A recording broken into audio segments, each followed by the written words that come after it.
কার্যক্রম নিষিদ্ধ আওয়ামী লীগ ঠেকাতে পুলিশ, সেনা, বিজিবি মাঠে আলাদা করে নেমেছে। জামায়াতও কি আসলে বিকল্প পুলিশিং করতে চায় কিনা? আওয়ামী লীগকে নিষিদ্ধ করাটা দেশের জন্য ইতিবাচক হবে না।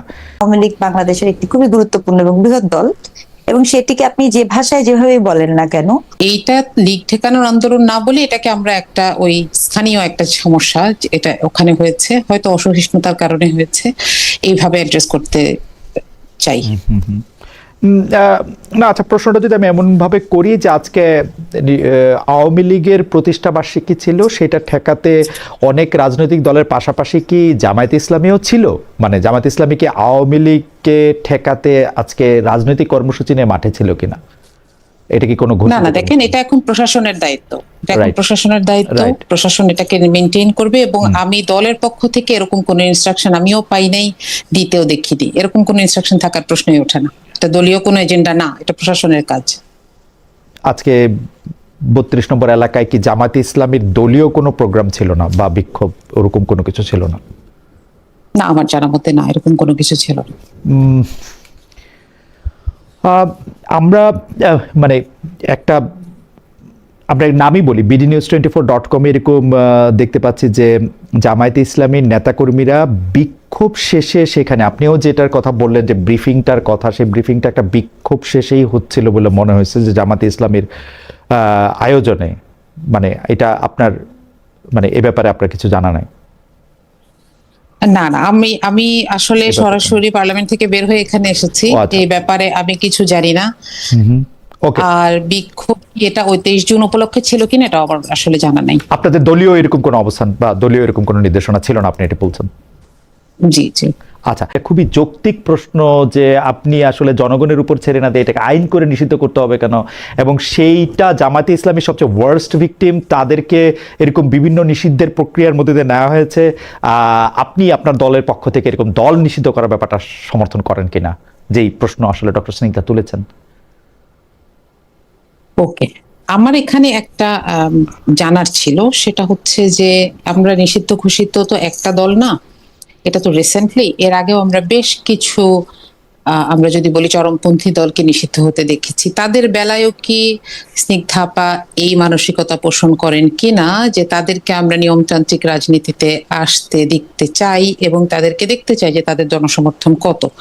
যারা ধরেন 63 জেলায় একসাথে বোমা হামলা ঘটিয়েছে, যারা বিভিন্ন সময় নাশকতার চেষ্টা করেছে বা করেছে, এটা একটা কথা। দ্বিতীয় কথা হচ্ছে দল হিসেবে একটা প্রশ্ন আমি শুধু জানতে চাইতে পারি কি, আপনি কি যখন আপনি বিবেচনা করবেন তখন আপনি কোনো ওয়েটেজ দিবেন কিনা? মানে বাংলাদেশের রাজনীতিতে বা বাংলাদেশে সমর্থনের দিক দিয়ে আওয়ামী লীগের যে গুরুত্ব, সেই একই গুরুত্ব আপনি 63 জেলায় যারা বোমা হামলা করেছে বা আপনি যাদের সর্বহারার কথা আপনি বলেছেন, তার ওয়েটেজের দিক দিয়ে কি আপনি একই রকম জায়গা বা একই রকম সমর্থন আপনি, নাকি আপনি মনে করছেন? ওয়েটেজের ব্যাপারটা হচ্ছে ওয়েটেজ আননোন।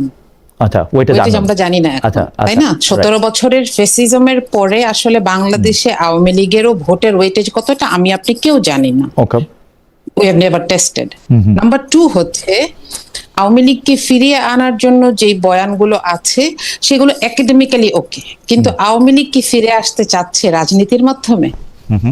আওয়ামী লীগের কারোর মধ্যে কি আমরা যে তাদেরকে যে নিষিদ্ধ করা হলো সেটার ব্যাপারে আপিল করা বা সেটার ব্যাপারে একটা পাল্টা জবাব চাওয়া হাইকোর্টের কাছে, কিংবা নিয়মতান্ত্রিক রাজনীতিতে ফিরে আসার কোনো ইচ্ছা আমি এ পর্যন্ত কারোর মধ্যে দেখি নাই, না তাদের পালিয়ে যাওয়া নেত্রীর মুখে, না তাদের এই দেশে যারা আছে সেই জনসংখ্যার মুখে। আমি এইখানেও একটা ছোট প্রশ্ন একটু করে রাখতে চাই, আপনি মানে আমাকে সেটার ক্ষেত্রে হলো যে আমরাও এই দাবি করতেছি যে আপনার বিরুদ্ধে নিষিদ্ধ করেছে, আপনারা এটা কেন আইন আদালত এটা ফেস করতেছেন না? কিন্তু আমার প্রশ্নটা হচ্ছে আইন আদালত ফেস করার মতো একটা ন্যায্য আইনি কাঠামো আমাদের দেশে আছে কিনা? আমরা কিন্তু দেখতেছি যে এই দেশে যারা আওয়ামী লীগের, এমনকি আওয়ামী লীগ করে না, সাংবাদিক বা অন্য কিছু করে, তাদেরকেও যে মামলা দিয়ে আটকে রাখা হয়েছে বা তাদের বিরুদ্ধে যে মামলার হুমকি দেওয়া হয়েছে, তাদের পক্ষে আসলে প্র্যাকটিক্যালি পসিবল কিনা যে এসে এগুলি আইনিভাবে ন্যায্যতার ভিত্তিতে মোকাবেলা করা? তাদেরকে এটা টেস্ট করতে হবে। আর দেখেন, আপনি যে প্রশ্নটা করছেন এটার জবাব কিন্তু আবার আমি দিব না, এটার জবাব হচ্ছে যারা এটা ইমপ্লিমেন্ট করছে তারা দিবে। আমি আমার জায়গা থেকে আমার পলিটিক্যাল ভিউ, আপনি লমেকারের জায়গা থেকে আপনি যদি বলেন, আপনি তো ল বানান। হ্যাঁ, কিন্তু ইমপ্লিমেন্টেশনে তো এখন আমার দল নাই, সুতরাং আমি আমার পার্টির ফিলসফি নিয়ে এখানে আপনাকে বলবো না। আমি আপনাকে বলছি নিয়ম কোনটা। আচ্ছা। চিন্তা করছি যেটা, সেটা হচ্ছে যে দেখেন, এটাও আপনার প্রশ্নটাও তারা পারবে কিনা এটাও তো তাদেরকে টেস্ট করে দেখতে হবে, তাই না? মানে মরিয়া প্রমাণ কিন্তু করতে হবে সেটা যে মরে ছাড়া কিনা। মরতে হবে কেন? এখন কি আমাদের সামনে তো উদাহরণ আছে, অন্তত না না, আপনি একটা দুইটা উদাহরণ দেখেন, কিন্তু তার সাথে সাথে তার পাশাপাশি দেখেন দেশে থেকেই, ঢাকার প্রাণকেন্দ্রে বসে থেকেই আওয়ামী লীগের পক্ষে বয়ান উৎপাদন করা, তাদের ব্যাপারে কথা বলা, এটা তো হচ্ছে, তাই না? আমি বলবো যে এটাকে আইনিভাবে, এক হচ্ছে আইনিভাবে মোকাবেলা করা, দুই হচ্ছে রাজপথে আসার, নিয়মতান্ত্রিক রাজনীতিতে ফেরত আসার কোন ইচ্ছাকে আপনি এ পর্যন্ত দেখেছেন কিনা? খুবই ভ্যালিড প্রশ্ন। আমি ডক্টর স্নিগ্ধা আপনার কাছ থেকে একটু জানতে চাই যে আপনি আসলে কোনো মানে এটা তো ঠিক যে আমি যদি নিষিদ্ধ জিনিসটা পছন্দ না করি এবং আমি তো এটাকে টেস্ট করব, আমি টেস্টটা কেন করতেছি না, আওয়ামী লীগের জায়গা থেকে প্রশ্ন করেছেন। এবং তিনি এর আগে যে প্রশ্নটি করেছেন এটা সকল দলের ক্ষেত্রে এটা সত্য হবে কিনা, এর আগে যেসব দল নিষিদ্ধ হয়েছে, দুটি ব্যাপারেই যদি আপনি একটু বলেন। জি, প্রথম কথা হচ্ছে যে আপনি যখন বলছেন এর আগে সকল দল নিষিদ্ধ হয়েছে কিনা বা আগে, আমি খুব স্ট্রংলি একটা কথা বলি, আমি এটা একটু জানতেও চাই যে যারা 63 জেলায় করেছেন তারা কি রাজনৈতিক দলের রেজিস্ট্রেশন প্রাপ্ত কোনো রাজনৈতিক দল? প্রথম প্রশ্ন কিন্তু এটা। আচ্ছা, ওকে, আচ্ছা ডক্টর করিম, আপনি এইটা বলবেন কিনা যে আওয়ামী লীগ নিষিদ্ধের ব্যাপারে আমার যেটা মনে হয়েছে যে স্ট্যান্ড পয়েন্ট যে কোনো রাজনৈতিক দলের নিষিদ্ধ করা উচিত না, সেটা শুধু আওয়ামী লীগের ক্ষেত্রে নাকি সব রাজনৈতিক দলের ক্ষেত্রেই আপনার এটা সমানভাবে? সকল রাজনৈতিক দলের ক্ষেত্রে আমি কোনো রাজনৈতিক দল নিষিদ্ধ করা উচিত না। নো, আমি এটা একদমই মনে করি না যে কোনো প্রকার কোনো রাজনৈতিক দল নিষিদ্ধ, কারণ আমি এক্স্যাক্টলি, কারণ রাজনৈতিক দলকে নিষিদ্ধ করার এখতিয়ার কেবল এবং কেবলমাত্র জনগণের। আমার অবস্থান এখানে খুব স্পষ্ট। সেটা কি জনগণ কি করে নিষিদ্ধ করবে? ধরেন জনগণ, আপনি ভোটে আসবেন, আপনি ভোটে দাঁড়াবেন, আপনি ভোটে প্রার্থিতা পাবেন না, আপনি রিজেক্টেড হচ্ছেন। এবং সেক্ষেত্রে এমনও ল আমাদের করা উচিত, ধরেন এমন অনেক পার্টি আছে খালেদ ভাই, যেটা দেখা যাচ্ছে যে কোনো মানে বাজেয়াপ্ত হয়ে যাচ্ছে তার ঠিক আছে, এবং কোনো পাচ্ছে না, সে কোনো একটা আসনও পাচ্ছে না, সেটা যদি এরকম পরপর 3বার হয়, আপনি তখন সেই প্রার্থীকে বাতিল করে দেন। আমি সেই প্রার্থীকে তখনই দেখি না। We need to think in that way. Okay, ঠিক আছে, তাহলে এইটা একটা ছোট মানে এটা একটা লেজের প্রশ্ন।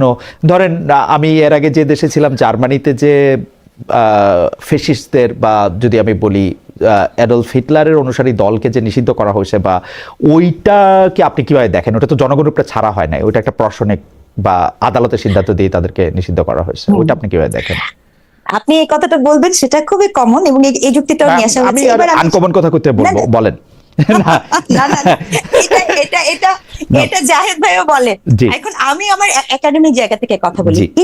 অ্যাডলফ হিটলার মানে ওনার যে গ্যালাটিন এবং ওনার যে ব্যাপারটা, সেটা কিন্তু উইদিন দ্য পিপলের মধ্যে লিমিটেড ইনটু না। এখানে 3টা জিনিস খুব গুরুত্বপূর্ণ ছিল, সেটা খুব গুরুত্বপূর্ণ বিষয় ছিল, সেটা ওয়াজ এ রেশিয়াল মুভমেন্ট, জাতিগত মুভমেন্ট। আপনি একটা রেশিয়াল ডিলিং করেছেন, এবং এখানে বহু জাতি রাষ্ট্রের কিন্তু এটার সাথে একটা কনফ্লিক্ট অফ ইন্টারেস্ট ছিল। এটা উইদিন দ্য টেরিটরির মধ্যে কিন্তু সীমাবদ্ধ একটা বিষয় ছিল, তা না। আরেকটা বিষয়, আমি অ্যাজ এন একাডেমিক আমি এটা অস্বীকার করতে পারবো না, হিস্টোরিক্যাল টাইম এন্ড পিরিয়ডের কিন্তু একটা বিষয় আছে। যে সময়ে আপনি এই রেফারেন্স আমাকে দিচ্ছেন, সে সময়ে কি ডেমোক্রেসি ওইভাবে স্টাবলিশড? সে সময় কি আমরা ডেমোক্রেসিক এই ধরনের প্র্যাকটিসের মধ্যে গিয়েছি? আমরা দুইটা জিনিস পাইলাম। এক হচ্ছে যে এইটার মধ্যে কিছু মানে ফ্যাক্টর ডিটারমিনিং এই সিদ্ধান্ত আছে, তাই তো, যে ও যেহেতু হিটলারের দল যেহেতু রেশিয়াল কিলিং করছে, সেইটা একটা। দুই হচ্ছে টাইম একটা ফ্যাক্টর আছে, যে এই ফ্যাক্টরটার মধ্যে থেকে আমরা বুঝতে পারি যে ওই সময় ছিল না, তাই এখন করা যাবে না। তো ব্যাপারটা হচ্ছে যে মানে হিটলারের দলটাকে নিষিদ্ধ করাটা ঠিক আছে, যেহেতু এই দুইটা ফ্যাক্টর। আওয়ামী লীগকে নিষিদ্ধ করা আমি এটা বলিনি, আমি যেটা বলেছি যে হিটলারের টাইম ফ্রেমে যেই ধরনের পলিটিক্যাল চর্চা করা হয়েছে, সেই পলিটিক্যাল চর্চাকে আমি যেভাবে দেখবো, সেটা আমি 2026-এর টাইম ফ্রেমে একইভাবে দেখবো কিনা। তাহলে আমি একদম সহজ করে বলি, দেখেন, আমি এবং আপনি, আমি ব্যক্তিগতভাবে আমি কখনোই মনে করি না, যদিও ইভেন দো সেটা শরিয়া আইনেও আছে, আপনি বেত দিয়ে মারতেছেন, আপনি তো ওখানে বেত্রাঘাতের কথা তো বলা আছে শাস্তি হিসেবে, কিন্তু আমি একজন মানুষ হিসেবে 2026 সালে তো কাউকে বেত্রাঘাত করে মারা হোক, এটা তো আমি সমর্থন করতে পারি না। এখন ওই কনটেক্সটে, টাইম পিরিয়ডে যদি আপনি সেটাকে নিয়ে কি করেন, এটা ভেরি ডিফারেন্ট কেস। এটা কখনোই আমি মনে করি না এটা মার্চ এটা আসলে তুলনীয় না। আচ্ছা, আমি ওকে, আমি এটা নিয়ে পরে ইয়ে করবো।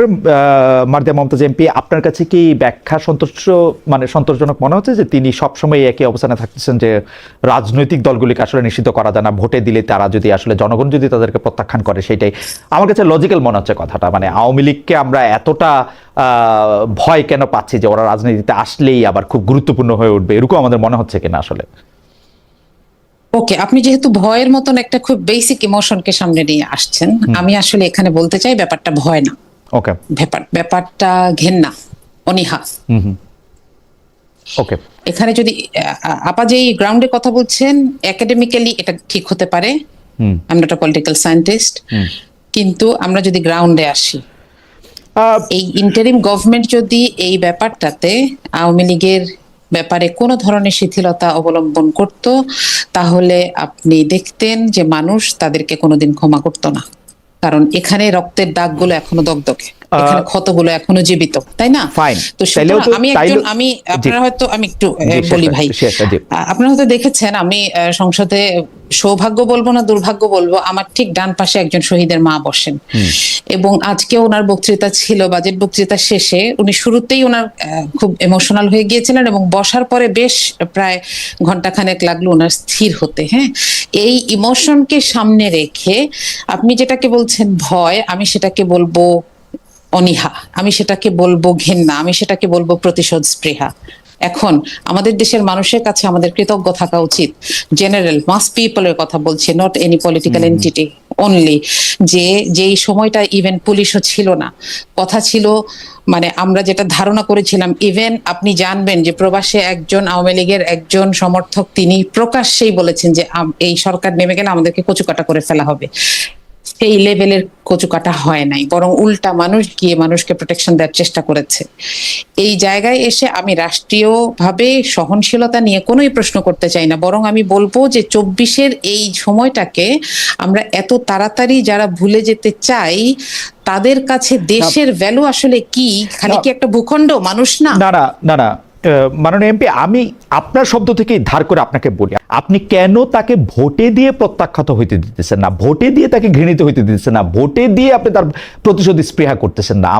এখন আমি ভোটে দিয়ে কেন ওকে আমি যাচাই করতেছি না? মানে এই জায়গায় আমার প্রতিশোধ স্পৃহা, ঘৃণা, অনীহা কোনটা আমাকে বাধা দিচ্ছে? আমি কি মনে করতেছি সবাই গিয়ে নৌকায় ভোট দিয়ে আসবে? না, কেন নৌকায় সবাই গিয়ে নৌকায়? ঠিক আছে, তাহলে কেউ নৌকায় ভোট দিবে না, ও 0% ভোট পাবে। কত পার্সেন্ট ভোট কাস্ট হয়েছে? অ্যাবসলিউটলি। আমি মনে করি না যে রাজনৈতিকভাবে এটাকে ভয় পাওয়ার কোনো কারণ আছে।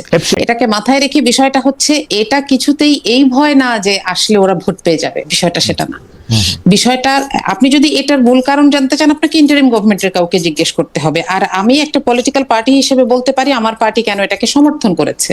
সেটা হচ্ছে এই তাদের এই কার্যক্রম, বিশেষ করে 17 বছরের গুম খুন এবং শেষ 1 মাসে তাদের কার্যক্রম, সন্ত্রাসী কার্যক্রম, এবং সবার শেষে তারা পালিয়ে যাওয়ার পরে তাদের যেসব জিনিস রিভিল হলো, সবকিছুর পরে একটা জাতির কখনোই, দেখেন, একাডেমিয়া আমাদেরকে স্বাধীনতা এনে দেয় নাই 24-এর। একাডেমিয়া আমাদেরকে বলে নাই এখন এটা করো, এটা justified, it was decided by people. এই জন্য আমি বলবো এখানে জনগণের অভিপ্রায় সবার উপরে। আপনি শিওর জনগণের অভিপ্রায় এটাই কথাই, যে জনগণের অভিপ্রায়, মানুষ চেয়েছে, ইন্টারিম বাস্তবায়ন করেছেন। ইন্টারিম যখন বাস্তবায়ন করেছেন, তখন যদি মানুষ না চাইতো, আমরা তখন মুভমেন্ট দেখতাম, দেখি নাই। এটার চাইতে বড় প্রমাণ আমি কি ধরবো? না, ওই সময় দেখলাম যে দাবিটার কথা আপনি বলছেন, হ্যাঁ, যে জনগণ তো বেরই হতো, আমার সিদ্ধান্তকে যদি জনগণ পছন্দ নাই করে তাহলে জনগণ বের হবে। এটা যখন তিনি বলতেন, তখন তার পেটোয়া বাহিনী মানুষের ঘরে গিয়ে তুলে এনে রাষ্ট্রীয় বাহিনীর কাছে রেখে নির্যাতন করছে। অন্তর্বর্তী সরকারের সময় ইন্টারিমের সময়ের কেসের সাথে তো তুলনা করা যায়। তারপরেও না, মানুষকে কি কণ্ঠরোধ করা হয়েছে ইন্টারিমের সময়?